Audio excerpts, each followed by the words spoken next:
In the 1920s, American painters were finding fresh ways to interpret traditional subjects, and this still life is a perfect reflection of that moment. This painting by Nellie Augusta Knopf was passed down through the guest's family from her grandparents.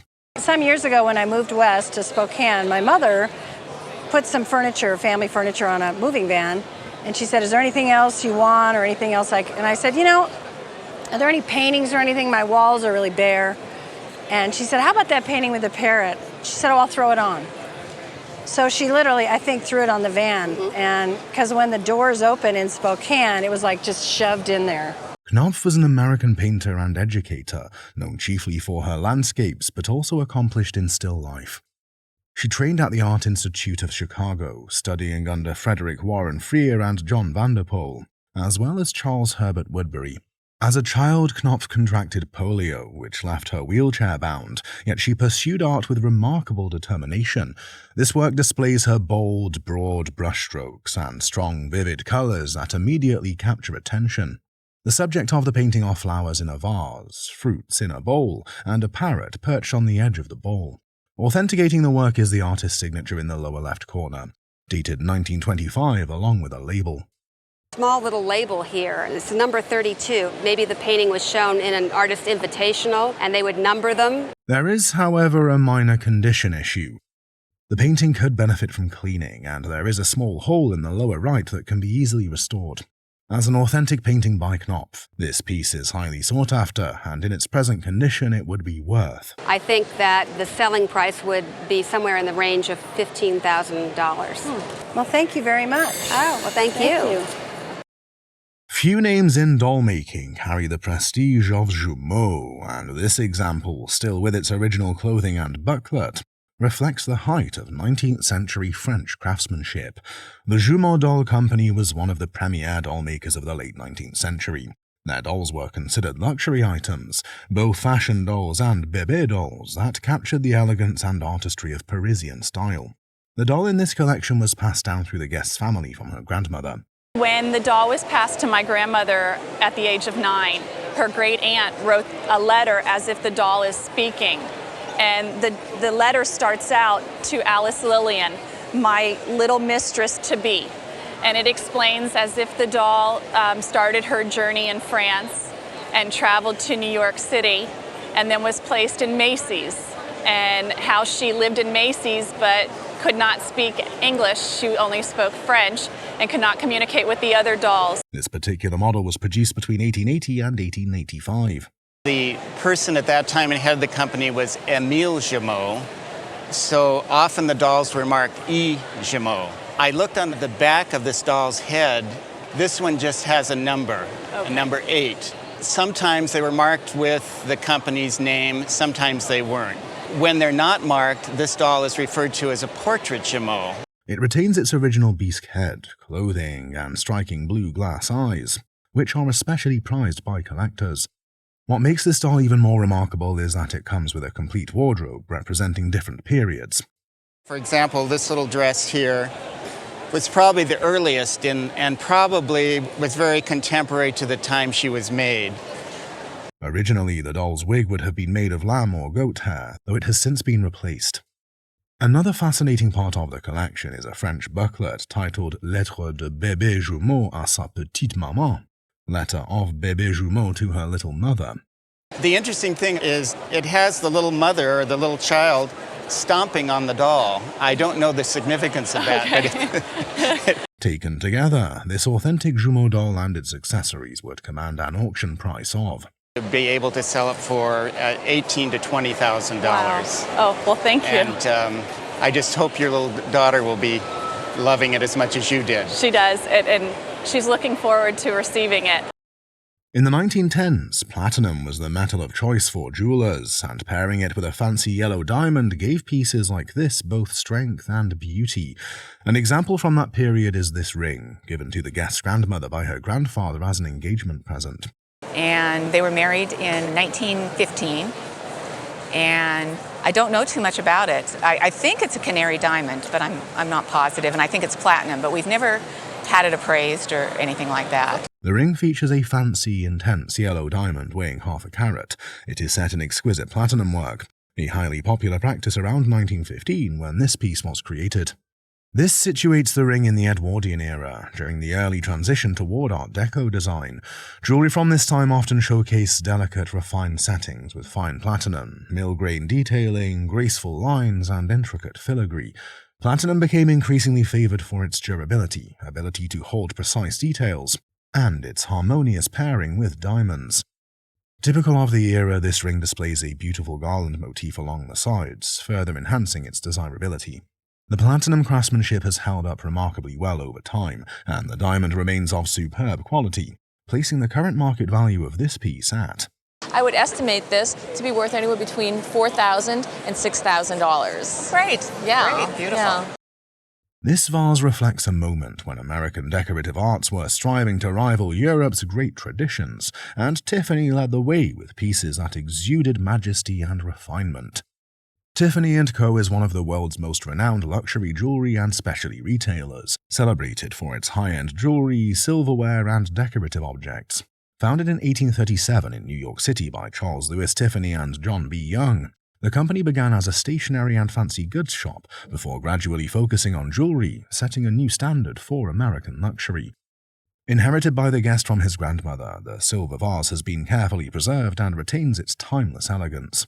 My grandmother took it as collateral on a loan, and the lady couldn't repay the loan, and so it came into my family, and I've inherited it. How much was the loan for, if you don't mind my asking? I believe it was either $300 or $500 back in the 50s. It features Renaissance herm figures on the front and back, with the handles also crafted in the form of such figures.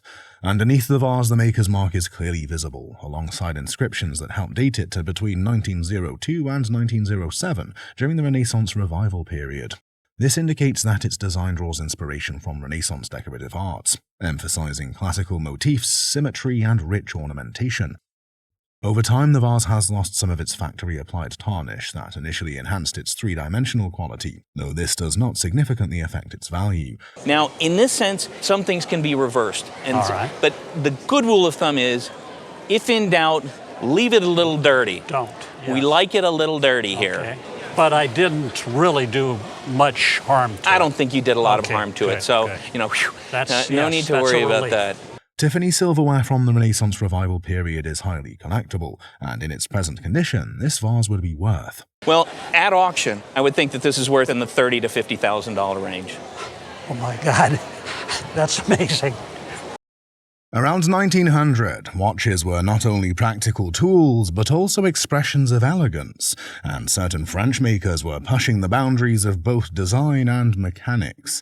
One remarkable product of these groundbreaking innovations French watchmakers is this watch on display. Known as the boule watch, boule meaning ball in French, this timepiece redefined watchmaking at the turn of the century. Its defining feature is the spherical case, which incorporates designs that showcase the craftsmanship of renowned makers such as Patek Philippe, Jouvenir, and Breguet. Moreover, the watch is hand-pierced in platinum, with tiny rose diamonds delicately set throughout. Beneath the platinum and diamonds lies a layer of blue cobalt enamel, enhancing the overall allure of the piece. What's particularly fascinating is the mechanism for setting the time, a pin-set system that, when pressed, allows the case to rotate for precise time adjustment.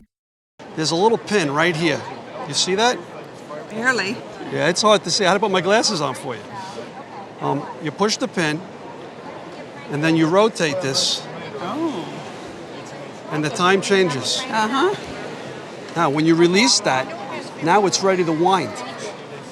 So it's like a little mystery type thing. Okay. Originally, the watch would have included a matching chain, also adorned with enamel and diamonds, though it has unfortunately been lost. The chain would hang off at its bell, but typically these chains were just as beautiful as the watch. Besides having links, it would have little stations of diamonds matching this, and then little stations of enamel going all the way around your neck. French ball watches like this remain highly sought after by collectors due to their exceptional quality and unique design. At auction, a piece like this would command. As it sits right here, I feel it's around $4,000 at auction. Oh, wow. I'm speechless. Oh, my grandmother would be thrilled. At first glance, it's a striking arrangement of color and form. Its subtle carving hints at the remarkable skill and creativity behind its creation. This ring was given to the guest by her late husband, who had inherited it from his mother more than half a century ago. I believe that she bought it when she lived in New York City. I've been told it's a carved emerald with rubies and diamonds on it. I don't know if the setting is white gold or platinum. I'm guessing the year was in the 1920s. I really don't know. At the center of the ring sits a large carved emerald weighing approximately 20 to 25 carats. It's an emerald, and a lot of people that look at these stones say, but it's not such a great color or it's not so clear. Well, that makes sense for a carved stone because you wouldn't really carve a great stone. So most of these carved emeralds are not the best examples of the stone. Carved emeralds were often created to add decorative detail and enjoyed a measure of popularity in early 20th century high jewelry. The tradition of carving emeralds, however, dates back to the Mughal Empire, when the Shah Jahan, the ruler who commissioned the Taj Mahal, had sacred inscriptions engraved into emeralds and carried them as talismans. Typical for its period, the emerald in this piece is set in platinum, flanked on either side by 2 rubies. Platinum became increasingly common after World War I in fine jewelry, valued for its strength, which allowed for more delicate settings. One of the rubies, however, has a small chip, a condition issue that could potentially affect the ring's value. Unfortunately, the maker of this ring remains unknown, as it bears no signature, which also has a negative impact on its appraisal. If it were signed Cartier or Tiffany, the price would be $30,000 to $50,000. Wow. So I'm going to give you a task. You think that it might have been purchased at Tiffany. Try to find the original bill, because then you would have something really, really valuable. Right, if I could find that receipt. That's it. Get that receipt. Okay. Nonetheless, the quality of this piece is superb, and despite the minor condition issue, it is estimated to be worth between $8,000 and $10,000, even in this condition.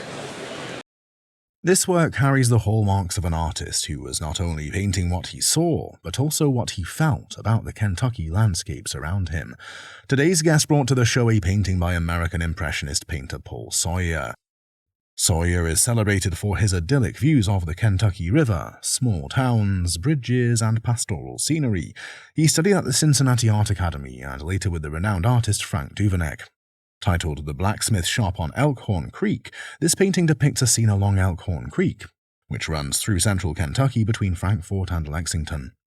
Well, he spent a lot of time on actually the Kentucky River. For a period of years, he actually lived in a houseboat on the Kentucky River and would spend time sketching and doing primarily watercolors. He didn't do that many oils, most watercolors, and this is very typical of his work. The artist employed loose economical brushstrokes, delicate washes of transparent color, and fine calligraphic detail to render the trees and the blacksmith shop. Sawyer is especially known for capturing light reflected on water, and in this painting we see how he conveyed the glow of the blacksmith shop shimmering in the creek below. Executed in watercolor, the piece dates to around 1900. Remarkably, even after more than a century, the painting has been beautifully preserved and remains in excellent condition. Many of Sawyer's works have been displayed in museums worldwide, and if this particular piece were to appear at auction, it would be valued at. I would have to put an estimate of about $15,000 to $25,000 on it these days. Really? Oh my. I'm surprised. This canvas is less about grandeur and more about capturing the people who shaped the post-Civil War South. The painting was created by William Aiken Walker and was discovered by the guest in an abandoned house. Walker was a Southern American painter known for his genre scenes of African American life. Tore down, so there was a lot of trash thrown outside in a pile, and this was in the pile of trash. This was in a pile of trash. That's really pretty amazing. The painting is by an American artist who's really a Southern painter. Cotton fields, cabins, and post-Civil War Southern landscapes. He served in the Confederate Army during the Civil War as a cartographer and draftsman. After the war, he traveled throughout the South, creating paintings that depicted everyday rural life. He'd set up shop. He'd take artist boards, and he'd actually cut them up to designated sizes, usually this long, narrow size, although he did do some formats that were vertical, and he would do a lot of paintings like this, pretty much one after another. He was very, very prolific. This particular work captures the daily life of African Americans, showing a family in front of a cabin, along with a hog, chickens, and roosters. Executed in oil on canvas, the artist employed a distinctive earthy palette of browns, greens, and muted blues. The figures are stylized, with elongated proportions, simplified facial features, and expressive postures. The painting shows some scratches, surface abrasions, paint loss, and discoloration, which would affect its value. Although Walker's works have been widely copied, this piece is authentic. In its present condition, it would be valued at. I think there's probably a painting at auction that would sell for between $7,000 and $10,000. But it's a terrific thing to find. You're very lucky. Oh, yes. Well, thank you so much. Thank you. Collectors value objects that combine artistry with utility, and even before revealing the maker, the quality of this piece is immediately apparent. This lamp was purchased by the guest and her mother at an auction in eastern Kentucky. And for some reason, she really liked it, so she bought it at the auction, probably 20, 25 years ago. You said you paid how much for this? I think it was about 100 or 150. It was made around 1910 by Dutch-born American silversmith Dirk van Erp. Erp initially worked as a coppersmith and tinsmith before expanding into lamps and decorative metalwork. He collaborated with apprentices and craftsmen to create distinctive designs that became synonymous with the American arts and crafts movement. This particular lamp is crafted from wrought copper and features several details that authenticate it. One such feature is the structural detailing of the straps, which extend to the top and are riveted into place. Yes. On a later lamp, this strut would be on the outside on the bottom and on the inside at the top. Oh. So you wouldn't have this detail work to deal with. It would be a lot faster and a lot easier to make. Another characteristic is the darker patina, more typical of earlier Van Erp lamps. These clips that we're seeing here, if this mica had been replaced, a lot of these clips would have been bent back. They're just little strips of copper holding it in place. That's how I know this mica is all original to the piece, because those copper strips are bent once by Van Erp when this was made around 1910. Additionally, the lamp's orange-colored shade is consistent with his earlier designs. The lamp retains its original sockets, although the poles were replaced at some point. Ultimately, the piece is authenticated by a very early Dirk van Erp mark located underneath. Considering its originality and the exceptional craftsmanship, this lamp would easily command an auction price of. If I was going to put this at auction, I would estimate it for about between $40,000 and $50,000. And I got to tell you, because it's such a rare lamp, it could go for double, triple that. Oh my gosh! You just don't know what they're going to bring. This is such a rare lamp, it's anybody's guess. Oh, that's fabulous. Thank you so much. My pleasure. Great to see it. Thank you so much. Family heirlooms often carry stories far beyond their sparkle, and this necklace is no exception. Passed down through generations since the late 1960s, it began as a gift in Washington, D.C., and now rests in the hands of its proud inheritor. Well, as far as I know, it was given to my great-grandmother by my great-grandfather in Washington, D.C.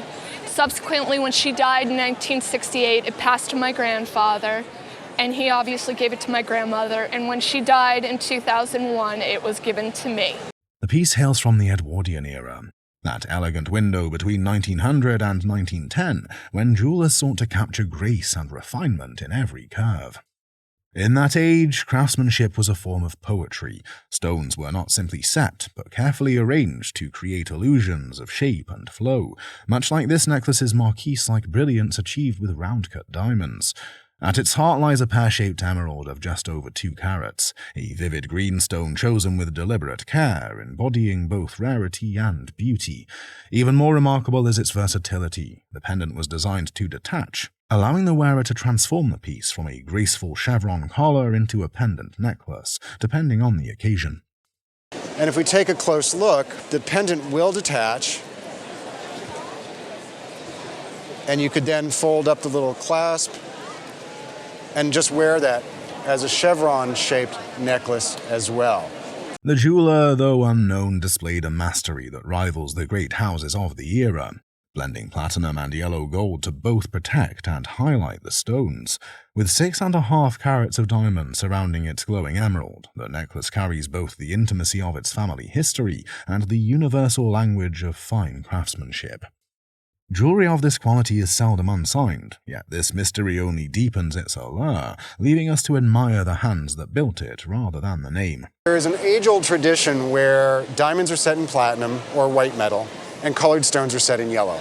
So you typically will always see this where an emerald, a ruby, or a sapphire from this period The mounting may be in platinum, but the surrounding mounting to hold the stones will be in yellow metal. Platinum's a very hard metal to use, and because emeralds are sort of soft, you want to make sure that you weren't putting too much pressure on the stone while it was in the setting process. Collectors today recognize Edwardian pieces as testaments to a fleeting period of elegance before the world shifted irrevocably with the Great War. At auction, this beautiful heirloom would achieve a conservative estimate valued between. In terms of insurance, the item should probably have an insurance value of somewhere around $35,000 to $45,000. Okay. Wow. Guest found this beauty in Georgetown, a desk with a charming story. It's from England's George III period. Its unique top flips open, revealing a leather reading stand that adjusts for comfortable reading. It has many names, from tambour front desk to bureau. The hidden details impress. Even the secondary wood is mahogany. Fancy marble-like paper inside adds a touch of elegance. It's not perfect, though. See those missing corner decorations. Looks like the legs might have had something extra on the bottom, too. Today, at auction, it could fetch... If you were to see this in a retail setting in its current condition, it would maybe be $3,500 or $4,000. In a store, it might even go for... with minor investment and cleaned up, it could be as much as $5,000. What you notice at first glance of this item is a huge size. This canoe is one of the rarest items seen on the roadshow. It was carved from stone tools, and the wood used is pine. Despite how old the canoe looks, the item is quite strong and durable, maintaining its longevity. This is a beautiful wooden masterpiece, and at auction, it would retail at the price of... The last one I saw with the price on it was between $1,500 and $2,000. Mainly who wants them are museums that deal with American Indian culture. Found in the mountains, this buffalo robe has a story to tell. He felt like since it was just sitting in his closet that we would do better to have it as a piece of decoration. Buffalo robes provided warmth, food, and shelter to Native Americans back in the day. This geometric design is called a box and border. To be authentic, a buffalo robe needs specific features. Seeing repairs made with cotton thread, not sinew, is a red flag. Buffalo, which is what this is, okay, good. was critical to the Indians' existence. It gave them shelter, it gave them food, it gave them warmth. And this is a buffalo robe. Design is close, but the tanning feels off. It might be a home job. It's a charming 20th century replica, still a great find. Decorative pieces like this are rare. First of all, when the buffalo is skinned and it's tacked out and it's dried and scraped. Real buffalo robes can be worth millions, but this one is still a great find at $300. Even as a replica, at auction, it could fetch... On the decorative market, I think this piece is easily worth $1,000 to $2,000. Okay. All right? Yeah. A letter written by George Harrison expressing his love for the ukulele was brought in by the guest. The guest, a ukulele enthusiast, had published a book on the instrument. At a music trade show, a friend of George Harrison visited his booth and mentioned George's interest in seeing their ukulele collection. Incredibly, George Harrison himself showed up at the guest's house a few days later. They spent hours playing ukuleles together, culminating in the guest's request for George to write a short note about his love for the ukulele. The letter itself is charming and reflects George Harrison's personality. He ended by signing it George Keoki Harrison, his Hawaiian nickname that meant farmer. There was also a little doodle of a pig at the bottom. The letter's value stems from both its sentimental value to the guest and its historical significance as a piece written by a famous musician, while a standard letter from this period by George Harrison might be valued at... A standard letter written from this period is probably from George Harrison $2,000 to $3,000. The unique content and the pig doodle significantly increase the estimated value to... I would put an estimate at auction of $5,000 to $7,000 on this letter. Wow. I would insure it for no less than $10,000. Wow. Well, what we have here is an elegant piece of Japanese porcelain. It's called Hirado ware. The beautiful blue and white decorations are all hand-painted. In fact, the painting is so fine on these pieces that people often think they're machine-made. And this piece dates from about 1850, which is, like, the height of the period when this stuff was made. At auction, this piece would easily go for $4,500. This decorative Chinese vase is from the mid-19th century. They call this motif at the top acanthus leaves. And this is what is called faux bois, basically fake wood, but it looks like wood grain. At auction, this piece would go for $2,500.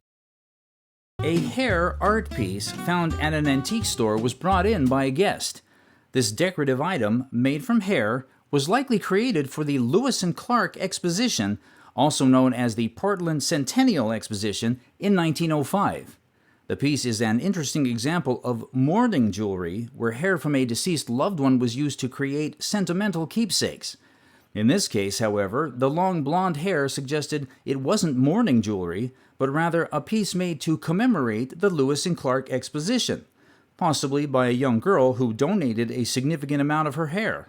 The scarcity of items related to the Lewis and Clark Exposition, coupled with the unique nature of hair art, led to the estimated value of the piece at... I would put a value on this of about $1,500 to $2,000. Oh, that's great. Thank you so much. A well-worn armchair that had been in her family since the 1950s was brought in by the guest. Her parents, who were teachers, bought the chair in Denmark as part of their first furniture set when they got married. The chair traveled with the guest throughout her life, from Texas to California, and finally to Alaska. The chair is identified as a GE 240, designed by the famous Danish furniture designer Hans Wegner in 1955. Interestingly, the chair is nicknamed a cigar chair due to the shape of the arms. While the chair showed signs of wear and tear, this was only normal for its age and didn't significantly affect the value. In fact, some minor repairs like reupholstering could even increase the value. The back is interesting, not necessarily quintessential Hans Wegner. It's a little more narrow and more vertical, which is a feature people liked about it. The most surprising aspect of the appraisal was the value itself. Due to the high demand for Hans Wegner furniture, the estimated worth of the chair is to be... So value-wise, at auction, just the chair would probably bring $4,000 to $6,000. No way. No way. It's a chair. Are you serious? This lamp is a family heirloom with a vague history. The guest's husband inherited it from his grandmother. It's my husband's lamp, and it was given to him by his grandmother in the mid-1970s, and she had had it previously, but I don't know when she received it or who she got it from. The lamp was crafted and designed by Dirk Kopperlager van Erp, a Dutch-American artisan and prominent figure in the arts and crafts movement. Known for his copper lamps with mica shades, this lamp is a perfect example. The shade is made from copper and formed into a cone with paper-thin mica. The lamp bears the artist's hallmark, verifying its authenticity. Furthermore, the patina, that patination, that brown coating on this is standard Van Erp patina, rich, silky, deep brown. So all the elements of this lamp are classic Van Erp. A penetration in the mica shade affects its value, which is estimated at auction between $6,000 and $9,000. Wow. On display today is a majestic dagger, accompanied by its equally impressive scabbard. Our guest's father had lent a helping hand to an elderly gentleman who in turn bestowed this treasure upon her as a token of gratitude. With a history dating back to the mid-19th century, circa 1850, this remarkable piece was forged in the ancient land of Persia, now modern-day Iran. The presence of human figures on the grip offers a distinctive fingerprint of its history, allowing us to verify its origins with certainty. It was considered profane to make the human image. And it wasn't until the Qajar dynasty in particular that, because there's nothing in the Quran that prohibits it. This esteemed piece is commonly referred to as a jambiya, an Arabic term for dagger, thanks to its distinctive curved design. The grip is expertly carved from walrus ivory. The good thing about it being walrus ivory as opposed to elephant ivory is that it comes with fewer restrictions on selling it. Walrus ivory is regulated under the Marine Mammals Protection Act. Lavish decorations on this dagger suggest it was crafted more for aesthetic appeal than for battlefield practicality. Complementing this exceptional masterpiece is a striking leather-clad wooden scabbard. These remarkable pieces have been exceptionally well preserved and would have a significant auction estimate of... At auction, it would probably make somewhere between $5,000 to $7,000. $5,000 to $7,000. Yeah. Without the scabbard, I would think that the value is only $3,000 to $5,000. It really elevates the value. Yeah. On the show today, we have a collection of etchings by American artists acquired by our guest at an estate sale 15 years ago. This set of 6 etchings was issued by the New Republic magazine in 1924. The collection includes abstract scenes of downtown New York, as well as another etching titled Night Shadows by Edward Hopper. Hopper, known for his work as an American realist painter and printmaker, has contributed to the rarity and allure of these pieces. Remarkably, the etchings are in pristine condition, significantly enhancing their value. We can anticipate that these well-preserved, exceptional etchings will fetch an auction estimate of... It's going to be around $75,000. You're kidding. So I'm not kidding. I'm not. We see a classic, elegant pocket watch on a chain with a minimalist design. The guest's husband inherited this Patek Philippe watch as an heirloom. That would have been probably in the 1950s, maybe. My husband has had it for about 20, 25 years. This pocket watch was made in the 1930s by the Patek Philippe Company, a Swiss family-owned luxury watch and clock manufacturer. We can see the pristine enamels designed around the watch. The watch and its chain are made with platinum, known for its durability and lustrous finish. Unlike many from the same period, this watch has 3 signatures providing provenance. The movement is signed with a second signature and the dial is signed. Small second subdial at the 6 o'clock position can be seen marked with its own set of numbers and fine detailing, along with vintage-looking traditional spade hands with bold markers for clear readability. Looking closely at the chain, we see missing pieces of diamond, which affects its value. Reflecting on its timeless elegance and good condition, this Patek Philippe pocket watch would fetch Between $5,500 and $6,500 for the watch alone. Wow. at auction. This classic chain, enhancing the overall vintage appeal of the pocket watch, could sell for The chain alone probably would bring $1,000 to $1,200, and it would increase as you put the diamonds back in. This jewelry set is a family heirloom passed down for generations. This jewelry, the pins and the hairpins, came from my mother, and she received them from my grandfather, her father-in-law, when I was born. With a photograph of the guest's grandmother wearing the jewelry. Originating from Malaysia, it is crafted in high-carat gold, specifically 22-carat fine gold, and adorned with rose-cut diamonds. The hairpins also feature ornamentation and are made of 22-carat gold. The jewelry set contains a total of 20 carats of rose-cut diamonds, likely dating back to 19th century Malaysia. The high quality of this set puts its estimated value at... We put a value on this somewhere around $15,000 to $20,000. Wow, my goodness. Yeah, that's amazing. This guest's uncle rescued this antique from the trash of an old pharmacy in Louisiana. I have an old pharmacy. It was in the attic for a long time, and when they cleaned it out, they threw it to the trash. My uncle was driving by, saw the trash, and saw a couple of antiques, and when he dug through it, he found this. We are presented with a political poster from 1937, featuring images of important political figures of the time. The poster was created by supporters of U.S. Senator Huey Pierce Long Jr. to carry on his legacy after his assassination in 1935. The center of the poster depicts the Baton Rouge state capitol, monumental to Long's legacy and, unfortunately, where he was assassinated. This piece holds great significance to the people of Louisiana and, if put at auction, would sell for. At auction, this piece would fetch between $3,000 and $4,000. Really? Awesome. We see elegant and beautiful teacups inside a box. The guest bought this item at a store in the 1970s. It's a French porcelain coffee service made in the late 19th century. The box holding these cups is intricately designed with silk to cushion the cups. There are some information on the bottom of the pieces. Looking at the bottom of the cup, we see royal signatures, like those from the French Royal Porcelain Factory, but this one is not hand-painted, which is a mark of quality and authenticity. It's transfer printed. The designs on the porcelain cup are beautiful, but they seem rushed, which lowers their value.